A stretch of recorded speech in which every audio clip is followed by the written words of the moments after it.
Support for this show, Politics Done Right, comes from politicsdoneright.com, publishers of How to Make America Utopia, Take Away the Economy from Those Who Rigged It, As I See It, Class Warfare, The Only Resort to Right-Wing Doom, It's Worth It, How to Talk to Your Right-Wing Relatives, Friends, and Neighbors, and other books written by Egberto, Willies. Welcome to Politics Done Right. My name is Egberto, Willies, your host. Good morning, Houston. Good morning, Harris County. Good morning to the great state of Texas. And of course, good morning to the United States of America. Good morning to the entire world receiving our signals via the magic of El Internet. Created by, of course, we the people. Created by you through the project, the ARPANET. Funded by whom? Funded by you. Folks, we've got to remember that it's all about us. It's all about us. It's all about us coming together and working. But without further ado, we go to the studio where we have the presence of Jacques Van Weber and Mayana. Buenos dias, mis hermanos y hermana. Hey, buenos dias. Good morning, Egberto. Good morning. Guess who took their bike in today? Who? Oh, wow. How was it? I scared everybody because I rode my motorcycle in today, and they're used to seeing my Mini out there as a hallmark of KPFT is open for business. Yeah, I was so scared. I was like, oh my goodness, where could he be? And he's here on that great new bike. So you actually put it on the road, Jack. I am impressed, man. Scared for you, but impressed. Well, the traffic's a little lighter on Monday. Okay. Yeah. Okay. How was the temperature with that wind hitting you? I had my leather jacket on. It didn't bother me. Okay. No problem. Anyway, what's going on, guys? All right. Now, today on Politics Done Right, the curtain is pulled back on the authoritarian underbelly of the Trump's movement's second act. From Houston to Washington, the GOP's corruption and cruelty are being laid bare. The Trump administration's latest ploy to militarize local police through ICE bribes exposes its disregard for civil rights and the rule of law. Meanwhile, MAGA Republicans are losing the shutdown battle they created as Americans face soaring food costs and new health care bills amid a government paralyzed by extremism. And in an alarming escalation, J.D. Vance has invoked the Insurrection Act as a political weapon, raising flags that the guardrails of democracy are being intentionally dismantled. Egberto, this is unreal. I mean, this is a look at America's dystopian future where money as bribes is used to undermine personal integrity. The Trump administration is obviously ethically off the hook as they wallow in the mud of cruelty. This is what neoliberalism does. It seeks to destroy every social program of a just and fair society, turn the people into anxious sheep being led to their demise. Truth is, they want the Americans to be anxious and unsure of their futures. That way, they're in their confusion to know how to react. They rob us of our wealth and dignity, turn everything over to corporate state control, install authoritarianism, which leads to totalitarianism, where the state micromanages every aspect of the sheeple's lives. Wake up, people. They're leading us to the slaughter. As J.D. Vance floats the possibility of invocation of the Insurrection Act to silence your right to dissent as they pull the guardrails off democracy. Remember, unfettered, unregulated capitalism is an animal that only, like a Tasmanian devil, that only knows hunger, and it will devour all, even itself. Amen. Let me tell you, that was good. Thank you for that, my brother. Let me tell you something. Mayana, what you got to tell me? Anything you want to add before I get started? I don't really want to add anything to that, but except the J.D. Vance part, as he was threatening federal workers and stuff. And I was just wondering, the threats. How do we know that some threats are just threats and other threats are not going to happen?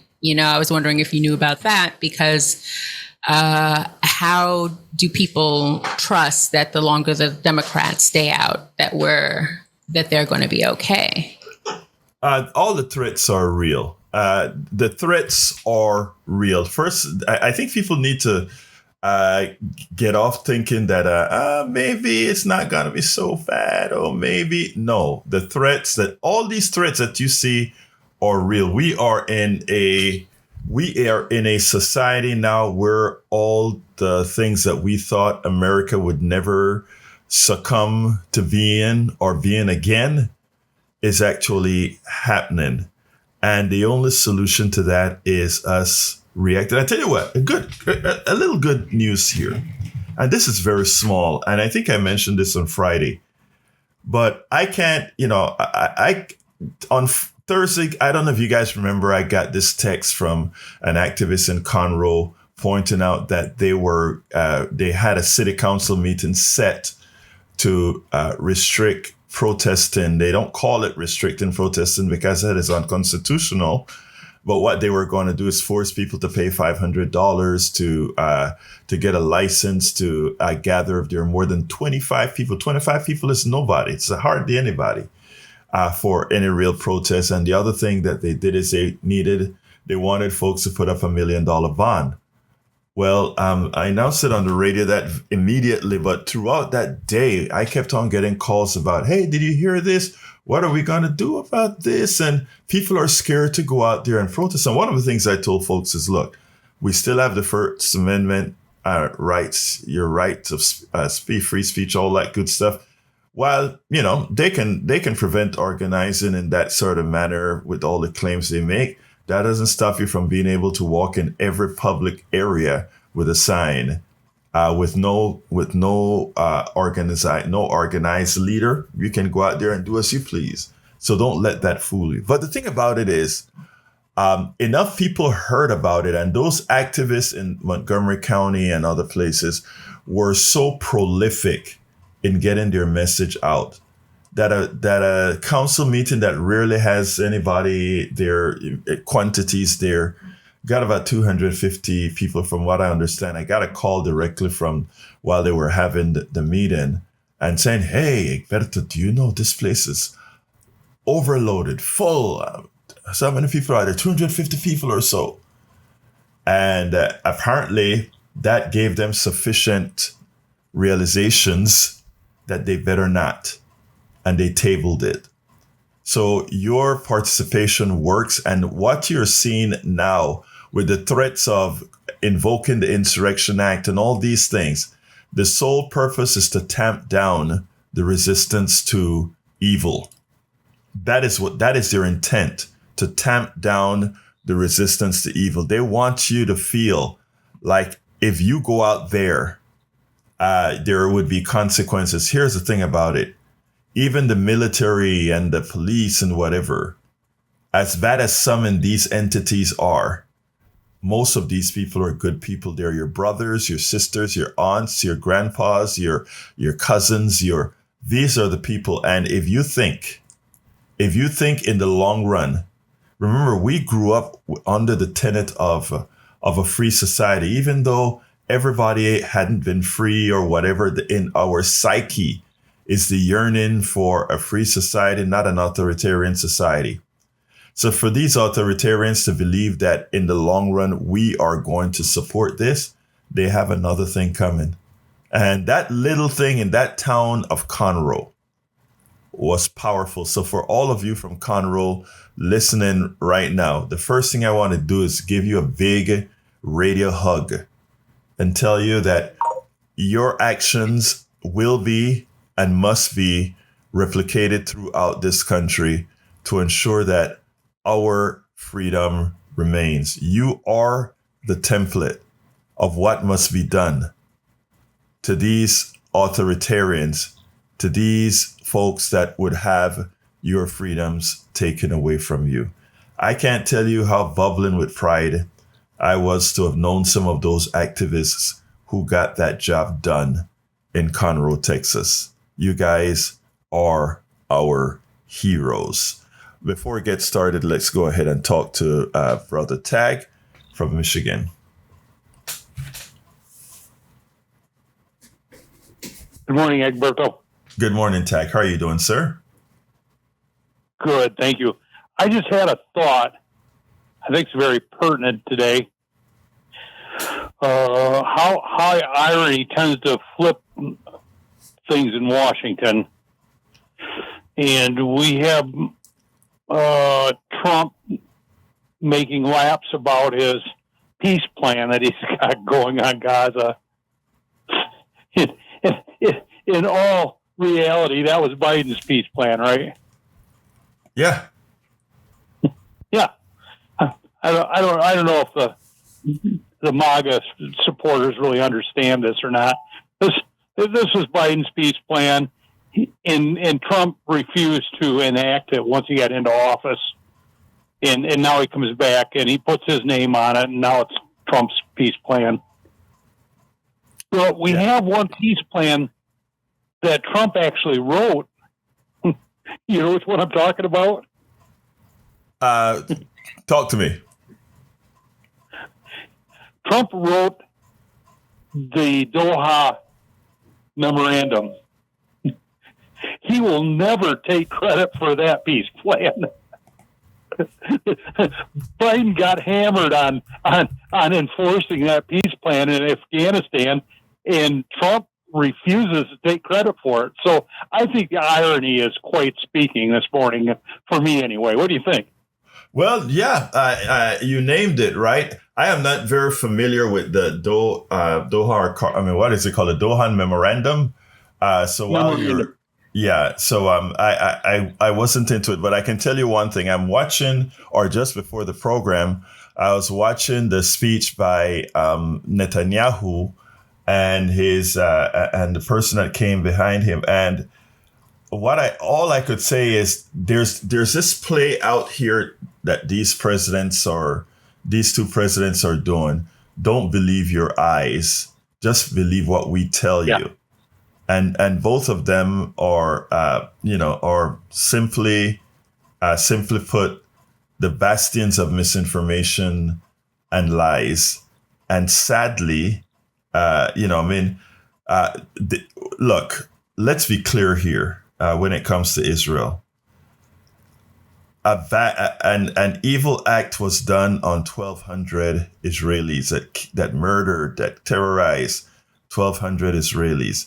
That's a truth, and nobody deserved that. Secondly, that was also unavoidable, or rather, that was also avoidable, because there were many a times that partially because of a level of sexism in Israel and two women reporting about the activities being seen on the border that were suspect, it was left alone. Third, please do remember the amount of time that it took for a reaction to occur from the Israeli government into these areas and the kibbutzis, etc., that were being attacked.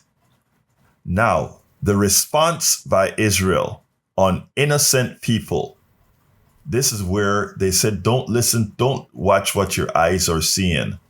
Listen to what we're saying. These murderous actions on the part of Hamas on Israel was bad, was horrendous, was barbaric. But the act of what the Israeli did to innocent Palestinians, children, adults, women, your eyes can see it. Your eyes could see your eyes could see Tel Aviv. Your eyes could see Jerusalem. Your eyes could see Haifa. Your eyes could see as bombs were falling and smoke was bellowing in the skies. Your eyes could watch people drinking their coffees and going to their coffee shops without any occurrences, as city after city, block after block was bombed and decimated, as human beings lived or died under the rubble as skyscraper or tall building after tall building was bombed to the ground. And what these people are teaching you is don't believe what your eyes are seeing. Just believe what we're telling you, that what we're doing is honorable. And it's the same thing here in America. But before I go on to my soapbox, finish up your statement, Tag, so we can move on. Well, in regards to what you're saying about October 7th and the Israelis, yes, the majority of those people were actually activists trying to help the Palestinians, the Gazans. Right. They were there to try to help those people, and they're the ones that got hammered. Now, that's irony in itself, which most people never understand. But my irony this morning was how Biden got hammered on withdrawal from Afghanistan due to Trump's peace agreement in Doha. Right. I mean, it's just the irony. Right, I know. Yeah. It's crazy. So yeah, I got it. Thank you, my brother. All right, let's go to, before I continue, let's go ahead and go to Ben. Hello? Yes, go ahead, Ben. Hi there, Berto. I wanted to call this morning. That echo was hard to figure out. The statement by Jack this morning, who often impresses me by his soliloquies. I write notes when I listen to your show so that I can have some sort of coherence when I speak to you. Number one on my list is Stephen Miller, was often a topic on your list, but you never really get to. I would like for the citizens to compare and contrast Stephen Miller to the Nazi Reinhard Heydrich, of the personal buddy of Adolf Hitler. If you want to know who he is, just look him up, Reinhard Heydrich. I think it was the Bulgarians that assassinated him to stop him. He's the architect of the Holocaust, and it was the SS Obergruppenführer. And I believe if you look at Stephen Miller's picture and Reinhard Heydrich's picture, you're the same person. So if you want to, Berto likes to talk about stories. You want to read a story, you see a story, look at the movie Conspiracy, Kenneth Branagh from HBO in 1980. It details history of Reinhard Heydrich. The second thing on my list is to define whiteness. Have the callers define their whiteness and their racial hierarchy in the whiteness. And somebody called the other day and you asked them if Spanish was white and they said, hell no. And you nearly fell over, as I did. So I have more on my list, but that's all I want to talk about.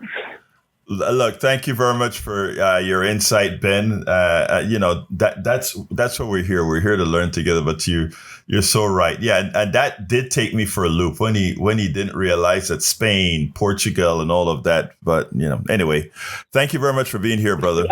It's Iberian. It's the Iberian. It's Iberian. I know. Thank you, Ben. But Ben, let me just say this, okay? And let's not blame folks too much. When you have a society where as we all are attempting to get smarter, more informed, that the solution to that is to burn books or to ban books. Last year was the year that the most books were banned in American history, as per Ali Velshi. Yesterday, I think I heard him say that. I didn't independently verify that, but Ali Velshi yesterday on the news said that last year was the year that the most books were banned. Think about that. That is where we're at today. We are so scared. I agree. because I was pretty involved in that book banning stuff and writing my representatives and writing them letters and going onto the website and sending them to their contact pages information about this banning books. The only hope I have against the book banners is, like you always say, is we the people. And I'd like you to add yearning to be free whenever you say that, because that's the component that adheres we the people together. If you believe in anything else, you believe in yearning to be free. Even if you don't believe the we the people and it's me the people, yearning to be free is the aspect we all have together. I've got to go. Thank you very much, Ben, for your insight. I want to welcome Sin, Monique, Meredith, Darren, Kat, Glenn Ryan. How you doing, Glenn? Catherine Hill is in the house. She says, yes, watch Timothy Snyder on authoritarian politics. He's very good, and he's wrote the book on tyranny, I think is what it's called. Beth Love, Harbinger, Stacy Dimino, welcome aboard. Mary Adamski, Stephen Rosenwig, Catherine Hill says, and remember, Trump wanted to develop Gaza with waterfront property. And that is something that we should realize. You know, everybody talking about this piece. You flatten the area. I guess you did it for the bulldozers for you. You flatten the area and then call for peace, right? After you've completed the job of decimating everything. Cheryl Elkins, welcome, sis. How you doing? Stephen Rosenweig. Who will provide the water for Trump golf course in Gaza? Well, you know, Gaza is sitting on top of a God knows how much oil. There's a whole lot of sun there, so he can have his choice of burning fuel for desalination or using the sun rays for desalination, whichever one he wants. But there won't be any shortage of water, Stephen Rosenweig. Sandra D says, here is a definition: narcissism. Noun, excessive interest in or admiration of oneself and one's physical appearance. Similar, conceit, conceitedness, self-conceit, self-love, self-admiration, self-regard, self-absorption. Psychology, selfishness, involving a sense of entitlement, lack of empathy, and a need for admiration as characterizing a personal type. Psychoanalysis, self-centeredness, and it goes on, Sandra. And that is what, and you know who took advantage of that?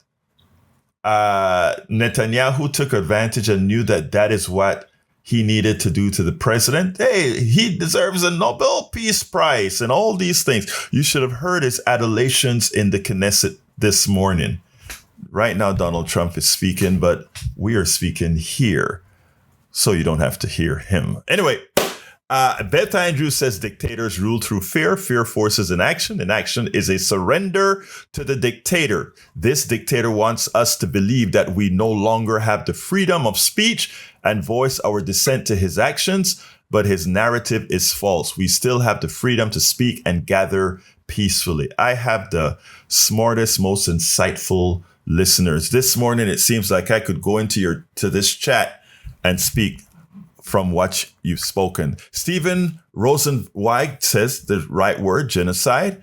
And Mary B says, yes, Stephen Miller is in fact evil. Cheryl Elkins says, Pen America has the banned book stats. Thank you for that. I didn't realize that, but you see, we learned every day that she says it's at pen.org/report/d-normalization-of-book-banning. Great work. All right, let's see. Egberto, who will reverse the support of Israel? Jeffrey, Schumer, do we still vote for them because they're less evil? Again, it's not about the support of Israel. It's about the support of the Netanyahu government. I support all countries, and people may say, well, look at how Israel was formed. Well, look at how America was formed. So let's be cognizant of not only today's reality, but let's be cognizant of moving forward. All right. Also in our chat, want to welcome Lisa Blair from Atlanta, Georgia, Joe from Los Angeles, California, and Danielle Allen. How you doing, Danny? She says, Miriam Danielle from Saratoga Springs, New York, and Lee the Bearcat from Austin, Texas, Mosniak here in Houston, Harry Denson, our one and only Harry from Missouri City. All right, folks, look, we have to get serious. if our MGT Marjorie Taylor can get smart and get effective, let me just tell you, if they can do it, we should be 4 leaps and bounds above that. I want you to listen to something before I get into the other subject. I want you to listen to what Marjorie just said recently. It has folks like Ali Velshi wondering if he's seeing the right thing. Check this out. Trump's losing the messaging battle on the shutdown, specifically the Obamacare subsidies that he and many Republicans are trying to torch in the process. Just listen to, if we don't normally quote. Last night. Hello. Yeah, I'm back. Yeah, okay. Yeah, I'm connecting systems here. You know, it was a long night, and right at about 1 o'clock, I started preparing the show and processing this video and all that good stuff. And it was like, wait a minute, did I set the right channels? Did I put the right channel on? And I am going to try to do the channeling in real time as I speak to all of you. And I think I may have done it. Let's see if I did it. Here it is. Attention, Houston law enforcement. You took an oath to protect and... Trump's losing the messaging battle on the shutdown, specifically the Obamacare subsidies that he and many Republicans are trying to torch in the process. Just listen to, if we don't normally quote her on this show, but just listen to what Marjorie Taylor Greene told CNN about that. We track all the calls that come into my office. About 60% of the calls coming in right now are calls of support and saying, yes, health insurance is a crisis. They're telling us stories about how they're already paying $2,000 a month with $10,000 deductibles. I'm getting phone calls from people that are saying if the ACA tax credits expire, they aren't going to be able to have health insurance. They're going to have to drop it. But I'm hearing from people on both sides, people already on the ACA and people that are already getting crushed by high health insurance premiums. Marjorie Taylor Greene. You're not watching a politically strong Donald Trump. You're seeing a Donald Trump who cannot lie his way out of the crisis that he's created for himself on the economy and health care. A Donald Trump who cannot make the scandal over the Jeffrey Epstein files disappear. A Donald Trump who must also contend with the scandal involving $50,000 that FBI agents put into a paper bag and gave to Trump's so-called border czar, Tom Homan. The story first reported by MSNBC. And let me just tell you guys, and that's just a partial list of the danger that we're in. Don't forget the tariffs. Don't forget the tariffs that have decimated the American farmer. Don't forget the tariffs that are harming the food production, harming the prices that everyday Americans pay at Walmart or Target or any one of these box stores. No, you can't hide this stuff. But what he's doing is, you notice you didn't get your employment report this month. None of these reports that tell you how good or badly the economy is doing are you receiving. Of course, the private sector is trying to give whatever reports they can, but they don't have all the data in one place as the government is able to get. So you don't know how bad things really are. Marjorie Taylor Greene isn't really changing who she is. Marjorie's audience is telling her who she needs to be. Remember that. Remember how we started the program talking about Conroe, Texas, and how the people's voices matter? Bigger than Conroe is to turn Marjorie Taylor Greene into a supporter of one, as she said last week, making sure the Democrat who got elected in Arizona gets seated so that we can get the Epstein's files released. And two, Marjorie Taylor realizing that Obamacare subsidies must be reinstituted. That wasn't Marjorie Taylor talking. That was her constituents realizing that they were told a whole lot of lies and crap, calling into her office and saying, Marjorie, save us. Save us. And if she wants to remain elected, she says, oh, this is the one time I will be going against the Führer. This is the one time I'll be going against the president. Your voice matters. Doesn't matter with whom, people. Even if you're being represented by the most MAGA person, if you start showing that you want what you earned, that you want what you deserve, remember, ultimately, you are in control. Let's go to Betty. Come on in, Betty. Coming back from there. You're on, Betty. Okay. I love my blue people, but some are still sitting on their butts saying what will be, will be. If we work together, get your backpacks, cars loaded up, and teapots for our October 18th, this Saturday, we need you and me, and me and you. It's like peace for all. This is Trump does not use whites. He has dingleberries back there. But love y'all. Thank you so kindly, Betty. And by the way, I got that picture comparing Stephen Miller and Reinhard Heydrich.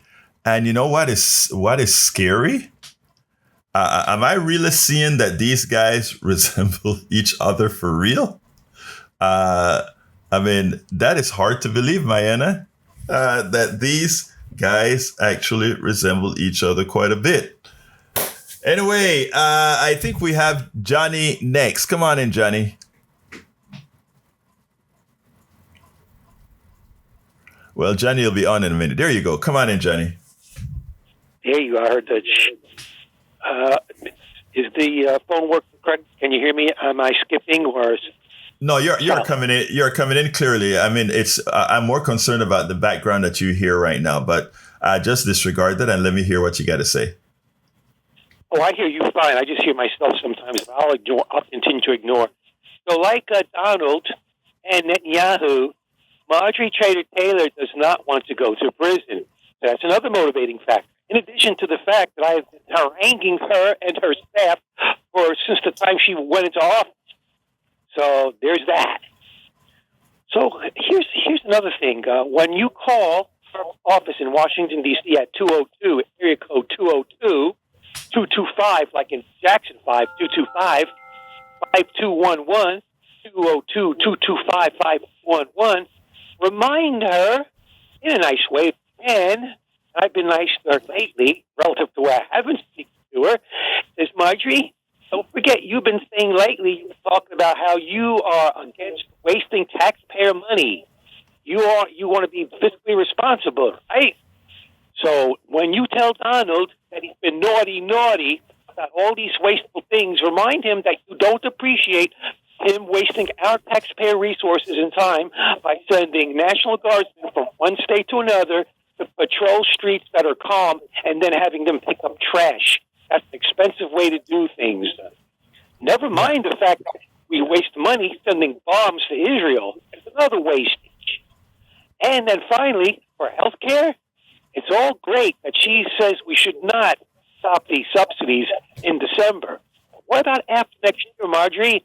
How about we do it what I and Bernie and a whole bunch of progressives have been talking about? How about we adopt expanded and improved Medicare for all U.S. citizens, single-payer style? We eliminate the private for-profit function, the profit function of these bankers who pretend to be healthcare people. We don't need them. And we'll have more money available to cover everybody. Guess what? The country will not waste so much money, Marjorie. Is that what you want? Here's the thing, Johnny, here's the thing. We have to find a way. And this is where, we have Glenn Ryan in the chat as well. Glenn Ryan is my antagonist buddy. Love Glenn Ryan, and he's a great progressive. Let me just first call him out for being a great progressive. An idealistic progressive, but a great progressive. It is our job to go out there, however, and and inform people and get around the clutter that has people scared of things like single payer Medicare for all. It is our job, and that is a job that we haven't been successful in doing yet. All the reasons why I can't tell. I know I'm trying to do my part, and I'm trying to learn how to best reach people. And I saw it. I saw one of the methods of doing it at a Starbucks with a woman, a very conservative woman, who what I did is asked her to tell me ideally, as she was complaining about her health care, ask her ideally what she would want. And while I was giving her lead-in questions at times, by the time it was all over, what she defined was Medicare for all. And when I made her aware of that, she was in shock. So, look, we have to do while we have to go to where people are, Johnny, and try to get around all the indoctrination that they're getting on a consistent basis, on a minute by minute basis. You turn on your TV, and I don't care if it's MSNBC or Fox News, the indoctrination on healthcare, the indoctrination on everything is in full vogue. But I got a full line, guys, so I got to go, Johnny. Thank you, my brother. One final thing. Instead of that Republican woman in Venezuela who wants to privatize oil, how about we give the Peace Prize to Greta Thunberg and all her friends? Didn't she get the prize already? I could be wrong, but I could. No, I was. No, she didn't. It's a young woman from Pakistan that I mixed her up with. Thank you, my friend. We'll talk later. All right, let's go to Xavier. Come on in, Xavier, line 6. I just had a real quick thing that I learned I wanted to bring up. I find it kind of odd. I have a friend who works for the indigent health care program in Montgomery. Mm-hmm. And apparently if you're on any kind of Medicare, you're not eligible for any program like that. And I'm not sure if the green card works the same way, but I mean, it just doesn't make sense for you to pay for something your whole life for which you're somewhat entitled to, and then you need more help with medical bills, and you're just not eligible for it. That is sad. And let me. I want to expand on something that you said there, because a lot of people don't realize this.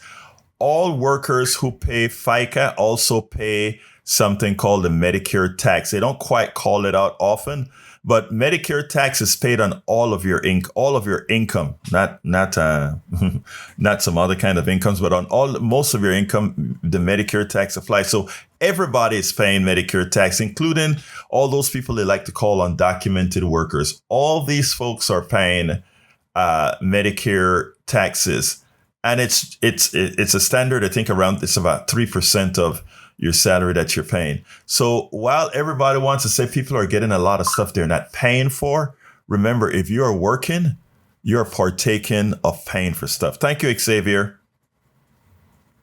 Thank you. All right, let's go to, I think Augie's up next. Come on in, brother Augie. You were talking about tariffs hurting the middle class and lower class. Yesterday on 60 Minutes, they had a guy talking about it's not just tariffs, but he says the American dollar compared to other currencies is going down in value also. Right. So American dollar is becoming a little bit more worthless, and it's going to buy less anyway. And it also talked about how, next year in 26, we're going to celebrate the creation of our country. But he talked about 29, the way things are happening, the economy is going. It'll be 100 years from 1929, which is when we had a depression. And he said, "Looks the way things are going now, it looks like we could have another depression in 2029." I think we could. You're talking about Andrew Ross Sorkin. Andrew Ross Sorkin was on 60 Minutes last night. And he's a young reporter. Well, I say young. He's 48 years old, I think, or somewhere around there. He was actually talking about the state of the economy. But, you know, guys like Andrew, I love that he comes out and says that in his book. But if you listen to Andrew Ross Sorkin on CNBC and all these other places, he is, you still see him protecting the oligarchy, in support of the oligarchy. I mean, you have to, what we need on economic reporting are people who are going to go out there and really educate Americans to what's really happening. Telling me that there's likely to be another, because this was his conclusion. His conclusion was there will be another market crash soon, but I don't know when. And if you are saying there's going to be a market crash soon, and you know that, you also have the right, or not the right, but you have the ability to inform enough Americans as to how do we stop a market crash that's going to destroy a lot of people from happening. And that is what's missing. Thank you very much, Augie. Anything else real quick? Yeah, we almost had a depression under George W. in 2008. Yeah. The economy was going down, industry was going down, and the one disabled was a Democrat, Obama. Yeah. And like you said, the secret of freedom lies in educating people. The secret of tyranny is keeping them ignorant. Right. Exactly. And we bought into the idea that education is about training success defined monetarily rather than training people to think critically and challenge. We shouldn't forget that true purpose of education is to make minds, not careers. There you go. Trump's method is to promise everything, deliver nothing, and blame someone else. Remember that when you vote. Absolutely. Thank you very much, Augie. All right, let's go to, I think it's Jimmy next. Come on in, Jimmy. Good morning, Egberto. Good morning, my brother. Talk to me. Our own governor, Greg Abbott, has sent the Texas National Guard to Chicago to fight crime in Chicago. A federal judge has put a hold on them going into the streets, but this is crazy. Texas National Guard going to Chicago. I guess he's doing this to please Trump, but he should not be doing stuff like that. Well, you know, the governor of Oklahoma, a Republican, said it best. He said, let's look at the converse. Let's say what would happen in Oklahoma if we had National Guard troops from Illinois in Oklahoma or in Texas.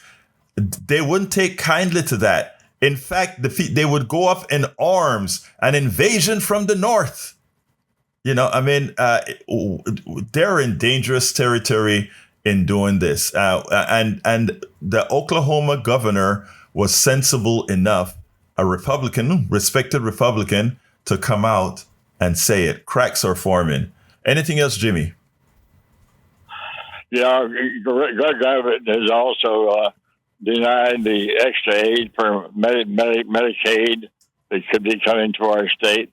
He also has had a ban on women having abortions. So we need to, in Texas, we need to change our government from these arch-conservative Republicans into some Democrats.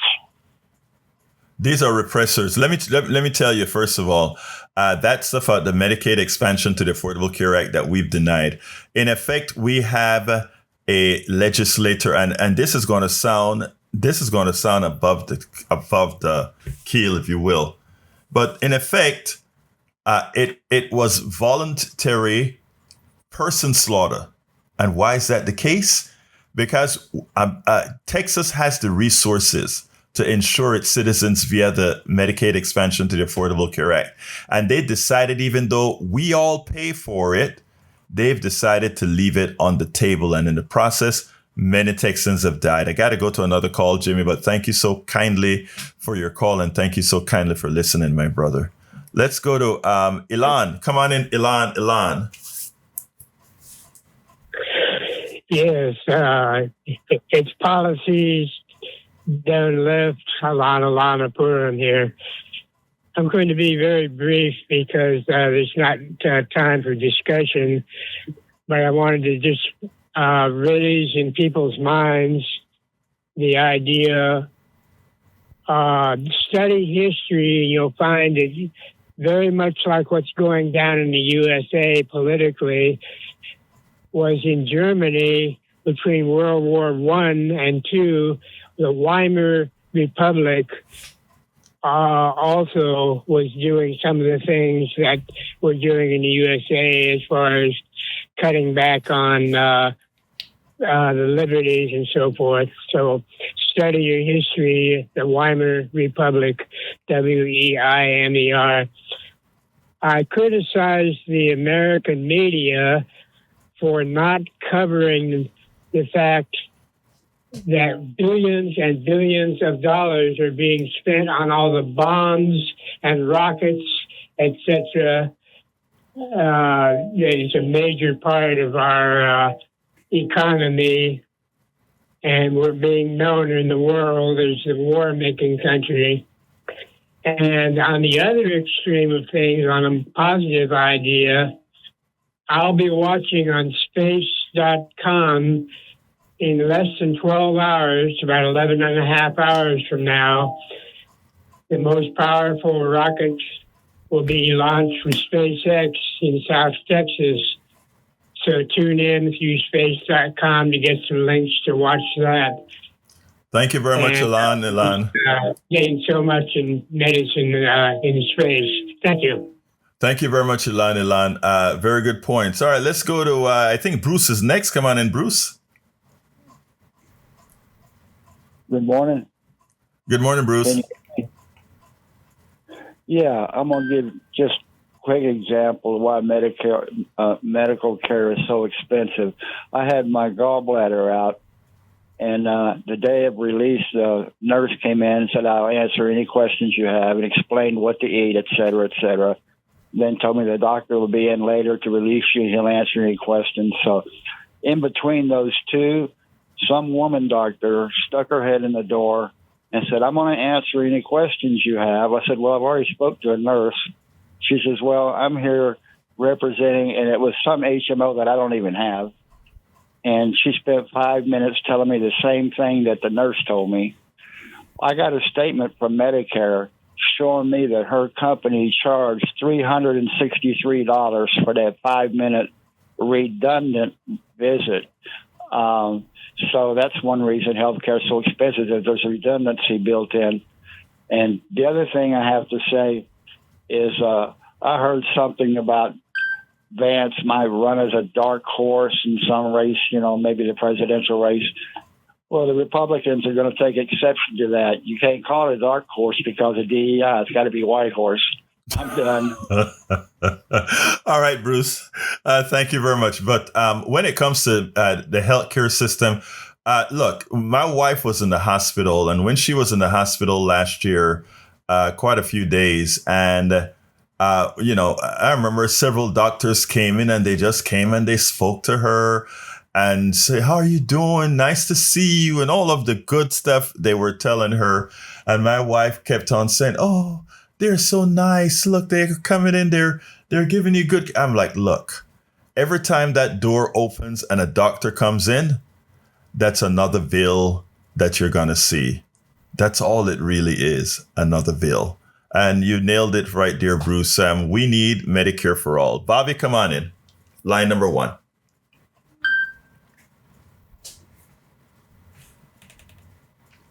Bobby will be in 2 seconds. Come on in, Bobby.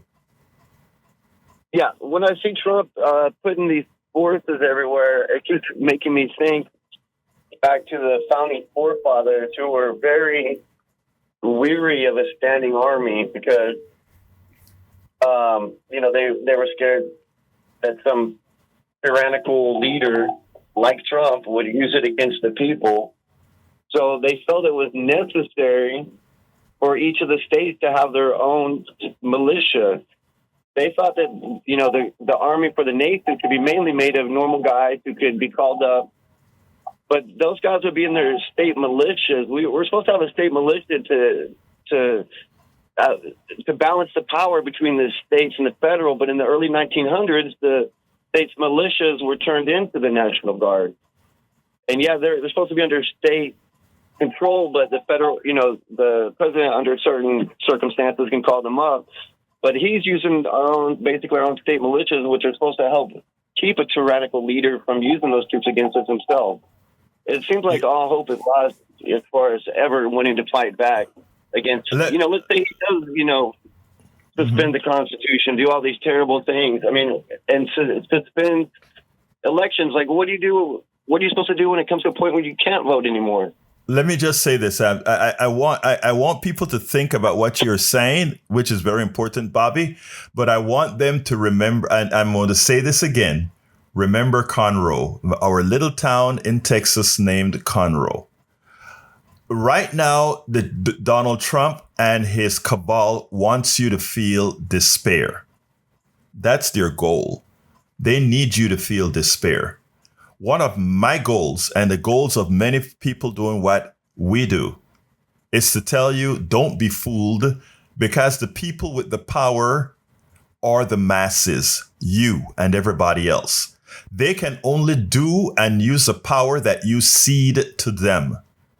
The military, normally in countries where these things take over, the military is so far removed from the average person in the way that they're taken care of relative to the rest of the population. So the military and the people with guns have a vested interest in protecting the Führer, because in protecting the Führer, they have the guns and they have the money.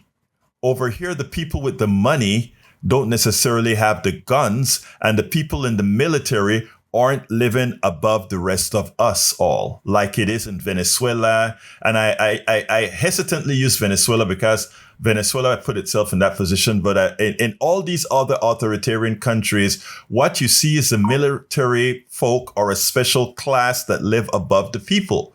But that's not the truth here in America. In America, we don't even pay the military well. In our economic system, the other people get paid well. So it turns out that as long as we don't despair and keep remember that we are in fact empowered, we can prevent that from happening, because that military person is also a father, a cousin of regular people. And he knows that right now, the VA is not all that good, and all the things that is great for militaries all over the rest of the world, that's the part that we have not done. And it may actually be a blessing in disguise. Okay, Bobby, close her up for me. I got one quick thing that I need to play. Okay, yeah, I want to say I agree with your second caller back. We're witnessing exactly what happened between the haves and have-nots that's brought down several, like the Roman Republic. Right. There's so many of them. The Russian Empire started in 1917, and then it because of this kind of issues, and then it ended in 1991 because of the same type issue. So yeah. So again, Bobby, I don't like to say keep the faith. Be the faith, because we prevail if we choose to prevail. All right, brother? All right. Well, have a good day. You too, my friend. All right, folks. The one other thing that I want to play you an ad that's being played throughout this state right now and targeting Houston. First of all, they're having problems bringing people into ICE. Listen to the ad that they're playing here in the Houston area. Attention Houston law enforcement. You took an oath to protect and serve, to keep your family, your city safe. But in sanctuary cities, you're ordered to stand down while dangerous illegals walk free. Join ICE and help us catch the worst of the worst. Drug traffickers, gang members, predators. Join the mission to protect America with bonuses up to $50,000 and generous benefits. Apply now. Join.ice.gov and fulfill your mission. Now, I played that because I wanted you guys to see, first of all, that you have to pay up to $50,000 to actually get people into ICE to do the criminality, the thuggery, and the inhumane things that these people are doing. They're offering people $50,000 and getting rid of your student loans. Why don't we get rid of people's student loans for doing the good thing? If you can get rid of their student loans for working for ICE, can't you get rid of their student loans for teaching your kids the most important profession, bear none? Can't you get rid of their student loans for doing positive things? But instead, We want you to beat up people on the streets. We wanted to knock down those criminals that really aren't criminals. They're really holding up our country. That's what we want you to do. It's a shame. I leave you with that because I'm out of time. Let me throw it to the studio. Yeah, I was just saying that before when I was asking you that question, it's because I keep hearing people saying that. And I was thinking if Trump can do anything, why would, how could he not do or they not do what they're saying they're going to do? So I was just wondering if that was true, Yeah, right. Jack has something that he wanted to come in. Go ahead, Jack. Hey, Egberto, you know why they send National Guard from other states to another state to do Trump's dirty work? It's because they have no connection to the community, and it makes it easier for them to raise their guns and fire on the people. This is how they're going to massacre. Yeah, I mean, that's actually, Jack, that's a very good point. In other words, send people who don't know the population over there. But you see, we are a country where there are so many people from all, like in Houston. I was kidding around at a group the other day where I said, "Hey, where are you from?" He said, I'm from Houston. I'm saying, "Oh, you're a foreigner," because people from Houston are from everywhere else. So when you send a bunch of Houstonians to Chicago, you're actually sending a lot of people who actually are from Chicago into Chicago. So, I mean, while in theory, that would be so, there are a lot of folks in West Texas that may not know somebody in Chicago. Man, that is kind of changing. And in the world of the internet, I know the National Guard. I'm going to Chicago. Hey, my pen pal is in Chicago. Hear me talking pen pal. My internet bud is in Chicago. So we are a lot more connected than a lot of folks would like to believe. But very good point. Very good point. Anyway, anything else you guys want to say before I close this baby down? No, that's it. You go ahead. All right, folks. Look, I want to tell you guys, the one thing I want you guys to get out of every single one of our programs is the assertion that we cede power to no one and that you are much more powerful than they would have you believe. The rest of the program is at politicsdoneright.com/newsletter. You can write me directly at kpft@politicsdoneright.com. I love you all of you. My name is Egberto Willies. This is Politics Done Right. And you guys know how I end this baby. I am what? Out! Support for this show, Politics Done Right, comes from politicsdoneright.com, publishers of How to Make America Utopia, Take Away the Economy from Those Who Rigged It. As I See It, Class Warfare, The Only Resort to Right-Wing Doom. It's Worth It, How to Talk to Your Right-Wing Relatives, Friends, and Neighbors, and other books written by Egberto Willies.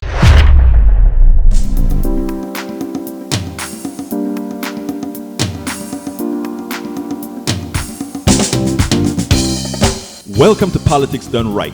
I am your host, Egberto Willies.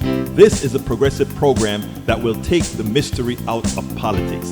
This is the program that will encourage you to make sure government becomes we the people.